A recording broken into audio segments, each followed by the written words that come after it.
Bonsoir tout le monde, Sénégalais, Sénégalaises. Tey nag c'est un grand honneur ma toog jàkkaarloo ak yéen di waxtaan ak yéen. Je me représente, xam naa ni xam ngeen ma mais au moins ma représenter encore. Je m'appelle Coumba Diallo, plus connue sous le nom de Queen Biz, artiste chanteuse. Tey nag c'est un grand jour pour moi parce que tey dama ñëw pour waxtaan ak yéen ci beneen anam, beneen facette bu Queen Biz. Naam facette boobu musul jóg ci man mais tey dafa yeewuwaat. C'est le réveil de la lionne.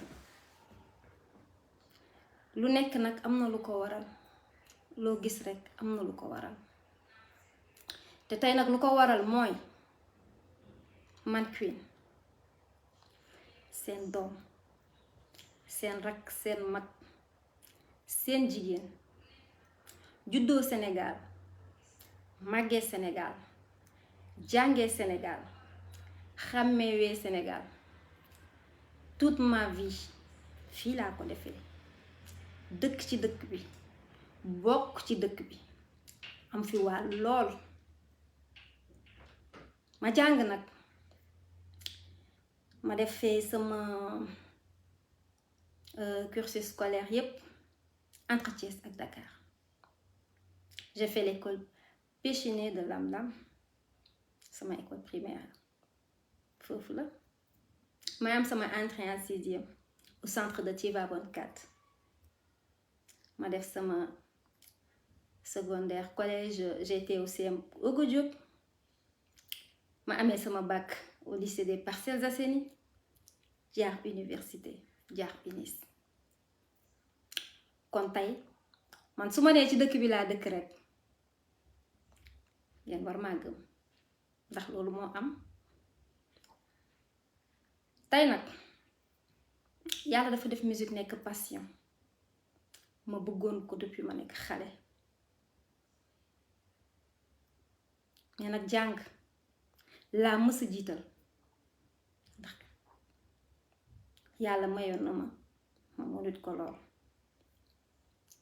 mais nee naa nul ne peut échapper à son destin. yàlla dafa newoon man Coumba Diallo Queen Biz ci musique lay jaar ba tey sama bés ñëw. je suis juriste de formation, mais ni ma duggee ci musique sax ba professionnalisé wu ci tey ba dekk Queen Biz, xam naa buñ ciy jaar day gudd, duma ci jaar, dinañ ci ñëwaat nag ci yeneen discussion, yeneen débat. mais tey lu waral bés bi tey mooy di le MJR. lu waral nag MJR, c'est un mouvement. yàgg ngeen ma laaj nag la définition du MJR. c'est le mouvement des jeunes pour la rupture.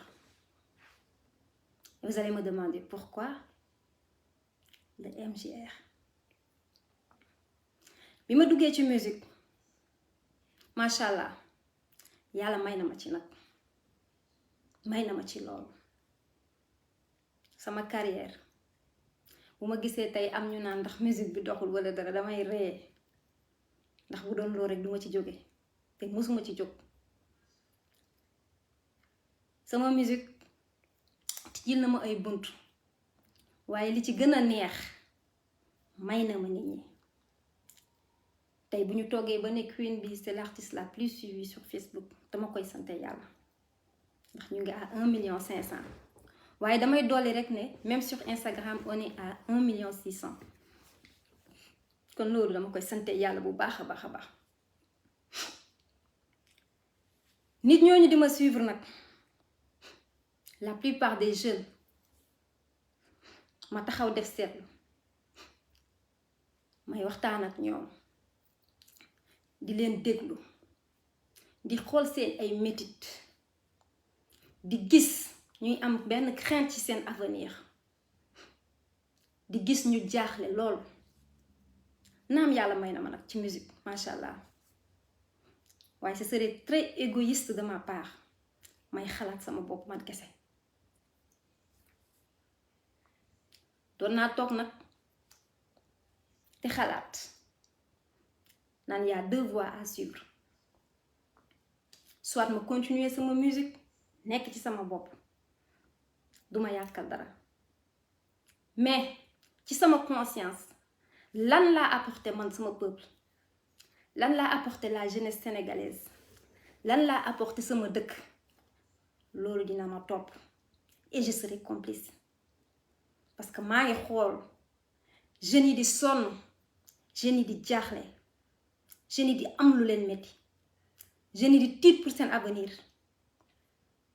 ma ne non man sama bopp je fais mes voyages je suis bien je fais ma musique j'ai tout ce qu'il me faut ça va quoi non loolu du Queen xëy na tey nag dina jaaxal ñu bari su ma génnee ci facette bi ndax beneen Queen rek ngeen daan gis mais Queen boobu c'est la Queen qui a été fabriquée par le showbiz Queen boobu ci benn monde lay dund benn monde bu fun bi nga xamante ne c'est un monde d'illusion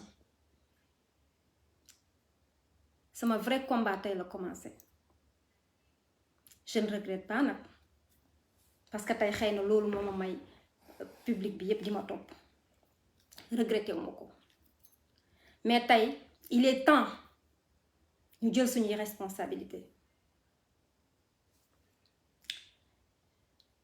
la politique c'est quoi c'est l'art de gérer la cité n'est-ce pas suñ ko deful ñeneen ñoo koy def suñu place te ñeneen ñooñu sori wuñu de ñi fi nekk seeni doom waaw ñoo ñuy jiite et nous on va accepter on va subir suñuy doom seen doom ñoo leen di jiite buñ ko doon def sax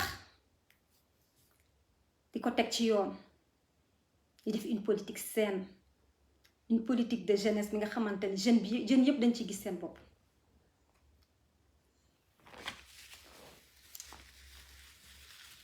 buñ doon def loolu excusez-moi du metti mais man li ma metti mooy la jeunesse de mon pays est en train de souffrir de moisir ndaw ñi liggéeyuñu ndaw ñi sonn nañu je suis originaire du village Maka Koulibantang ndax xaw ma xam ngeen ko man fi ma jóge man plus d'une 50aine de jeunes commune Maka ils sont morts ci géej gi lañu dee tey y a 2 jeunes village bi tudd Yorodondon c'est dans la commune de Maka Koulibantang toujours tey ils sont morts au Maroc ci géej gi may profité di leen jaale waale man ma war a noppi waale loolu je suis complice su ngeen ma ko waxee su ngeen ma ko waxul je suis complice ba tax na nag tey beneen Queen moo juddu une nouvelle Queen est née du ma ne sax est née peut-être c'est une résurrection ndax man lii dafa yàgg ci man bi may woy wàllu kenn woy loowu ma dama jóg rek way quand j'étais à l'université faculté de droit ndeysaan xam naa rupture bi tax dina leen xaw a jaaxal mais tur bu ma topp la parce que moi j'étais déléguée d'amicale et vous imaginez notre liste s'appelait rupture tey rupture boobu moo ma toppaat ba tey ci MJR quand je vous appelle les jeunes de ce pays c'est le moment de se battre c'est le moment de prendre notre destin en main man Queen tout ce qui est bling bling laa teg ñëw ne damay xeex pour mon peuple damay xeex pour mon pays ñu xalaat le temps file les jours s'en vont les mois s'en vont les années s'en vont ñun nii lañuy toogee di leen seetaan ñu jël suñu réew du ko foowee jël suñu alal di ko cakkat-cakkate tey le Sénégal est très riche au moment où il y a le pétrole et le gaz ñu toog ngeen di sonn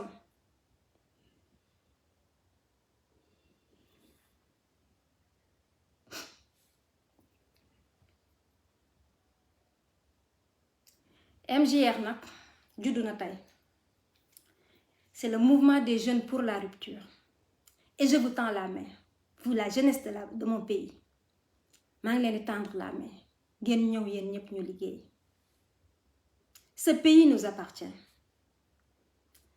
bu ngeen nangoo on va se battre ensemble et les choses vont changer man nag daw ma ci sala yaay meer gis naa ñu naan ma yaa ngi dugg dans un terrain glissant tu te jettes sur la gueule des loups ku moo neex mën nga nekk loup xanaa du màtt la ñeme naa ko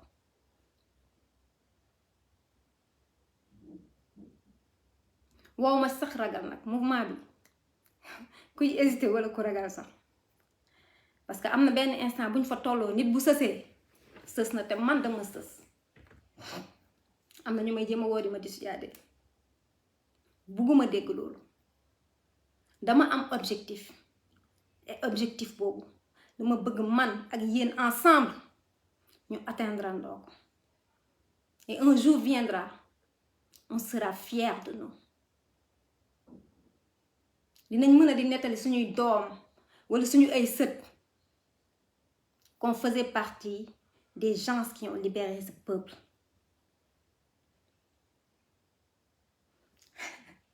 nee na ma bul jooy non duma jooy mais c'est vraiment triste lu xew ci suñu réew dama nekk artiste nag xam naa ñu jàppee ñu ay dof ñu foog ne ñun on n'est pas en train d'observer li xew ci dëkk bi injustice maa ngi gis lépp may nañ leen temps nag seetaan nañ leen et je regrette même man je pense que ni sax dama yéex a jóg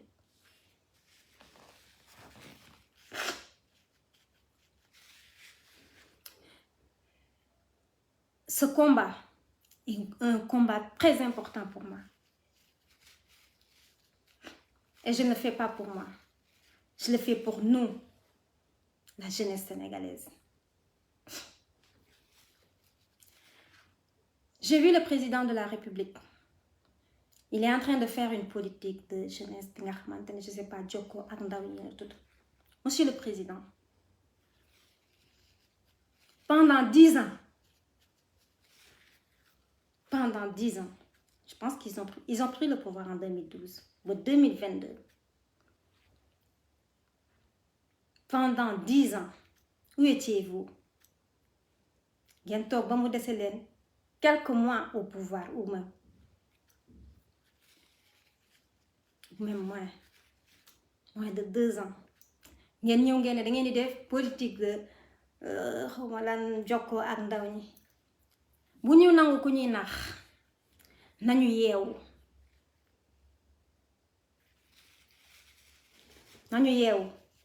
kenn dootuñu nax c'est fini on n'en a pas besoin loolu tey soxlawuñ ko nañu takk suñuy daal takk suñu ndigg xeex lu ñu moom c'est le moment où jamais ku ñemewul nag mun nga toog mais man je vous appelle ngeen ñëw ñu xeex et je vous tends la main.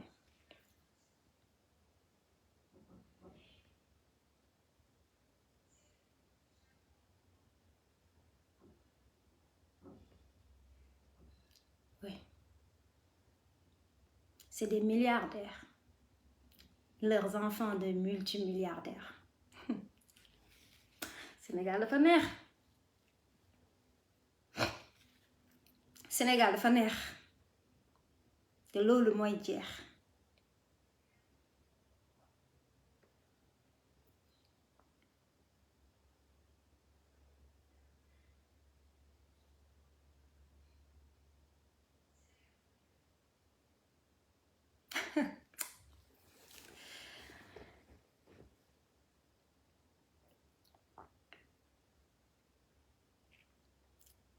may bind nag di ma wax ne artiste nga yemal ci sa art de grâce ku gëmul man li may xeex sax bul ma bind parce que soxlawuma conseil yooyu dama koy ñaan rek ñi may bind Queen bul dugg ci lii xamoo lii soxlawuma conseil boobu. Donc mun ngeen économiser seen énergie ngeen bañ ma bind parce que dama décider te bu ma kenn reculer loo réew mi dama ci bokk dama fi am wàll ni ñépp.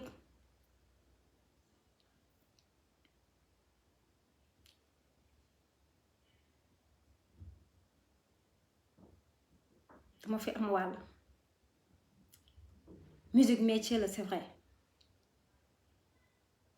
mais le peuple est beaucoup plus important. MGR nag juddu na ñuy lancer appel à toute la jeunesse du Sénégal fu ñu munti nekk ici ak diaspora bi vous êtes tous les bienvenus. On va se battre main dans la main. Après dinaa joxe numéro bi pour ñu bëgg a adhérer.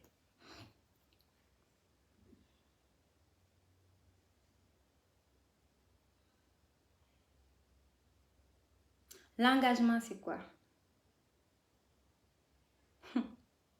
ñun bu ñu leen defalul li lan leen leen mënal. C'est révolu époque bi nga xamante ne dañuy toog nekk ci showbiz bi. Ils appellent ça le monde des immatures. ñoom dañuy toog di ñu ree ne xoolal dof yi ñun on est là di def li ñuy def di snap di TikTok c'est bien beau yeah parce que man maa ngi ci monde boobu mais à un moment donné il faut que ñu yeewu les gars réveillons-nous il est temps et c'est le moment ou jamais. C'est le moment ou jamais. Combat bi nag commencé wu ma ko bien sûr wax dëgg fa yàlla suñu jàmbaar yaa ngi fi di xeex guddi ak bëccëg mais ñun duñu nekk complice mukk di garder suñu silence. Ce serait ignoble irresponsable kon ñun suñu existence lan lay jëriñ ci àdduna bi. Qu'est-ce qu'on rapporte? TikTok? Snap? Sanjay ba rafet? Non.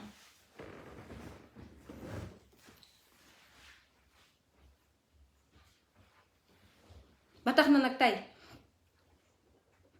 il faut qu'on se réveille les gars. Le combat vient de commencer.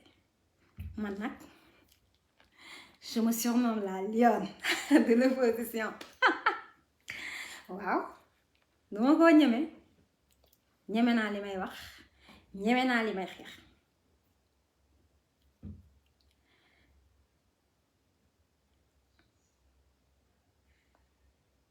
te li ma leen di wax nii bis bu ngeen ñëwee ñun ñëpp ñu xeex ko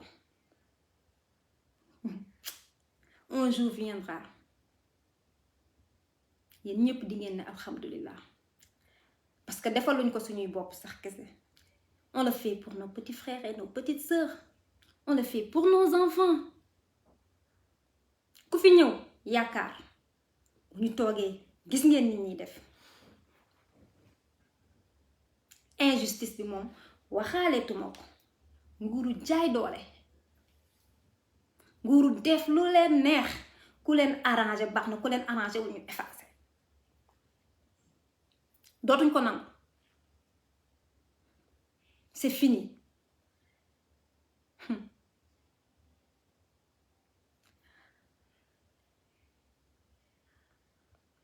Numéro bi nag c'est le 78 168 22 22. Le 78 168 22 22.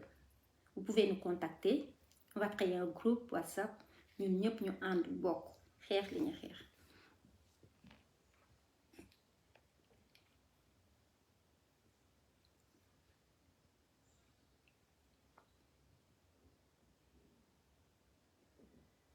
di gërëm nag sama fans club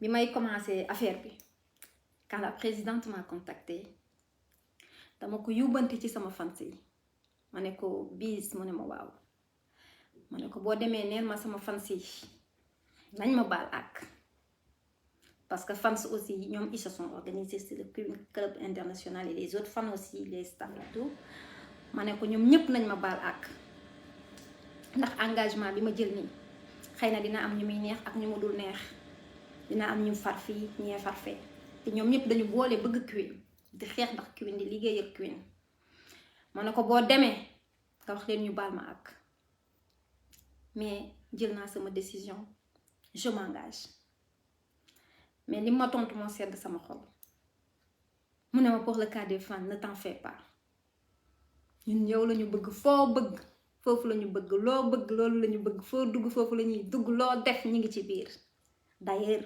NGR mooy ordre du jour ci biir fan club bi franchement awma seen fay ça m'a tellement fait plaisir que dama ne nag waaw loolu moom c'est une chance pour moi ils sont tous derrière moi donc kontaan naa awma seen fay Queen Club International staff Queen bis fan Queen yëpp daal franchement ñoom ñëpp ñoom ko yombalal parce que ñoom ñëpp ñi ngi ci biir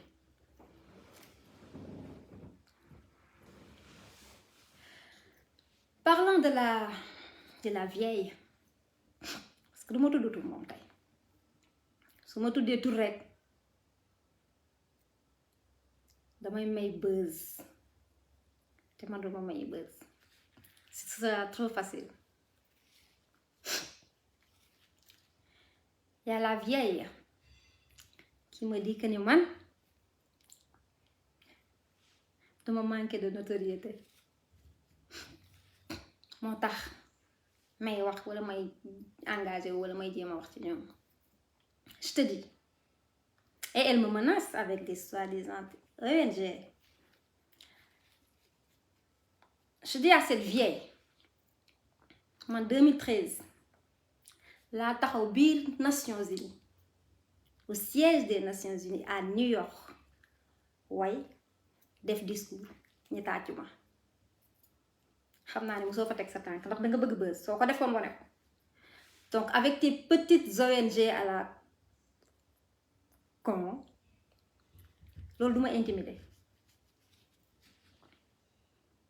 yaag say ONG ak say tubaab fu ngeen xam ngeen dem faalewuma leen si je suis en manque de notoriété yow xam nga man je suis millionnaire en followers kon duma wax ak centimètre du dëgg donc on ne boxe pas dans le même ring. Et non, on n'a pas la même vision des choses.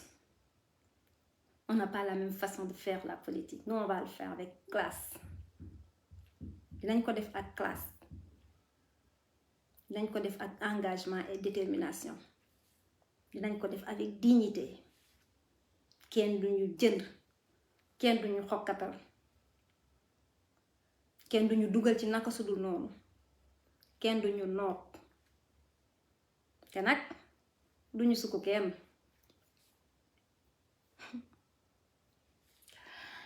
ay problème de mœurs nag duma la ci tontu problème de mœurs duma la ci tontu ndax sa yëfee ngi fi tege te duma dugg ci ay détails taxumaa jóg kenn duma détourné ci sama objectif xam nañ lépp dañ dul wax trop petite pour ça trop petite pour di ñu wax loolu donc mooy loolu benn parenthèse bu ndaw la woon rek pour ma xamal kooku tuuti boppam rek mais taxumaa jóg bu ma tudd tur nag bëgguma may kenn buzz di leen remercier yéen ñëpp franchement ñi nekk ci Facebook bi waaye Yewwi gis naa leen les patriotes maa ngi leen nuyu di leen remercier waa GP Grand Parti Yewwi Askan Wi les activistes mooy mes frères Karim le grand Tunkara gars yëpp maa ngi leen di nuyu di leen remercier franchement machallah di wax ne nag l'heure a sonné et l'heure est grave nañ ko faral di waxee le moment est venu ñu liggéey ñu fight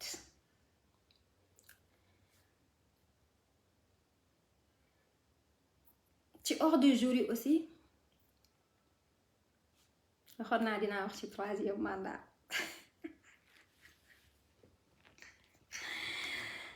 la question la plus dangereuse du Sénégal bu ñëpp ragal waaw on me dit que ni c'est une question sensible en quoi elle est sensible 3e mandat du fi am man Queen Biz maa ne 3e mandat du fi am bakkan laa ci te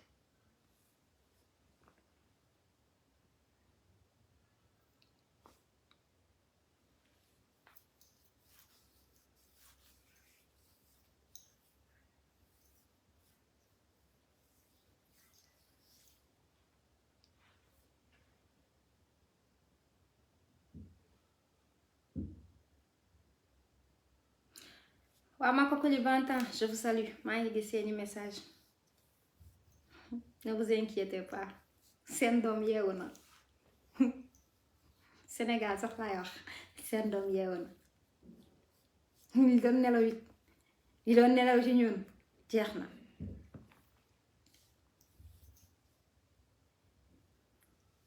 l'heure de la révolution a sonné rupture moom dañ koy xeex ba mu jeex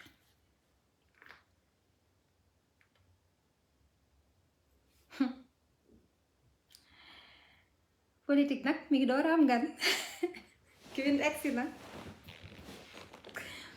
waaw Queen egsi na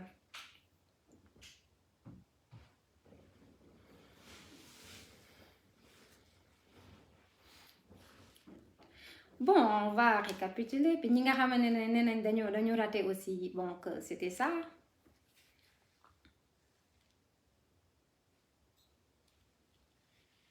on va se battre pour le pays on va se battre pour le Sénégal on va se battre pour la jeunesse ñun bu ñu xeexalu suñu bopp ku ñu koy defal personne ne le fera à notre place personne d'autre je dis personne et ça va continuer comme ça va continuer ainsi ba ñu dem ba mag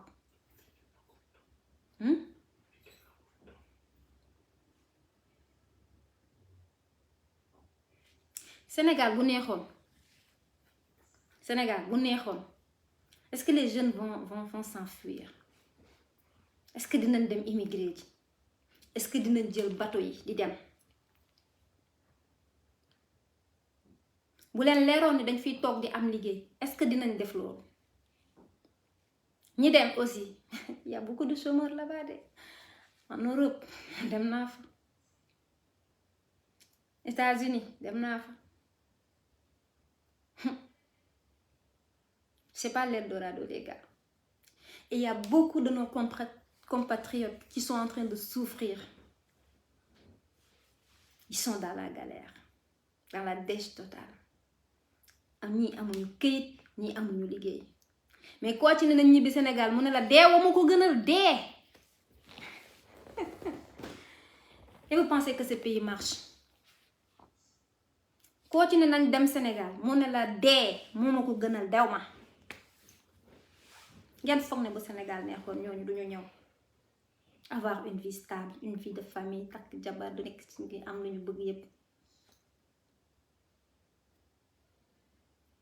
ça ne va pas du tout ça ne va pas du tout les gars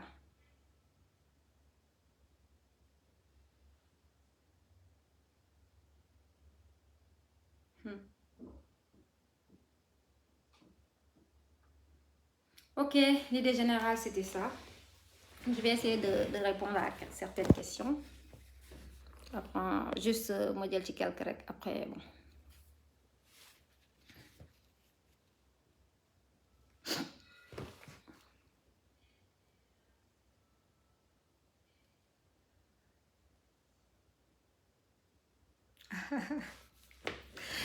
me dit que ni Queen dañuy bul ñu def tampi c'est pas la même chose.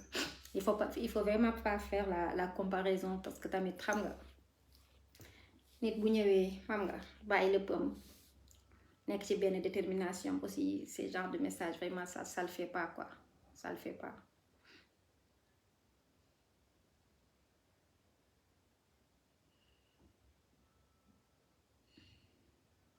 Si pourtant on peut faire de la politique bi nga xamante ne peuple bi yëpp dinañ ci gis seen bopp, jeunesse bi yëpp dinañ ci gis seen bopp, mais façon politique boobu yombul. C'est pas des politiciens yi nga xamante ne ils s'enrichissent sur le dos du peuple ñooy mën a def politique boobu, non c'est pas ça. day nekk ñi nga xamante ne seen askan moo leen yitteel, day fekk ñi nga xamante ne doomu réew mi ñoo leen yitteel. MJR nag looloo leen tax a jóg.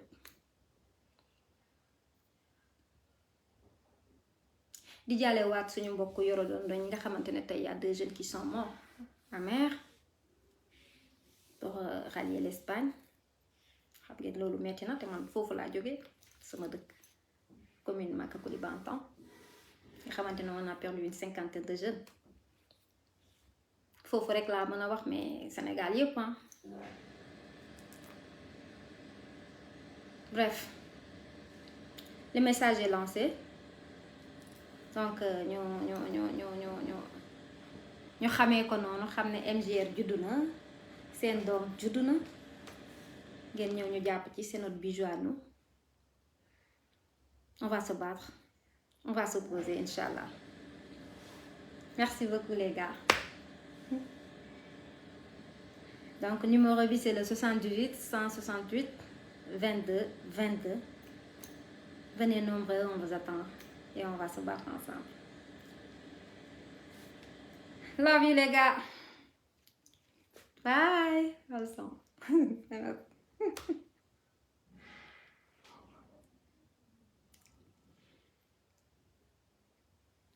di leen wax ne rek dañu tënk tey waxtaan bi dañ ko tënk donc on va faire une grande conférence de presse avec toute la presse et tous invités nag tout le Sénégal, toute la jeunesse tout le peuple sénégalais. dinaa invité ñëpp ñu yaatal parce que tey xam nga ci biir live bi on peut pas tout dire, on peut pas tout déballer, mais je faisais juste une petite introduction pour vous parler du mouvement, pour wax leen nag li ñuy sumb ak li ñuy wàcc ñoo Inch'Allah dinañ ko gën a yaatal. Venez en masse, venez, moi je vous tends la main et main dans la main on va se battre ensemble. En attendant loolu yëpp di am dinañ fi dinaa woote Inch'Allah conférence de presse bu mag a mag comme ça dinañ wax lépp li ci biir. I love you so much guys, kontaan naa. Un Sénégal meilleur.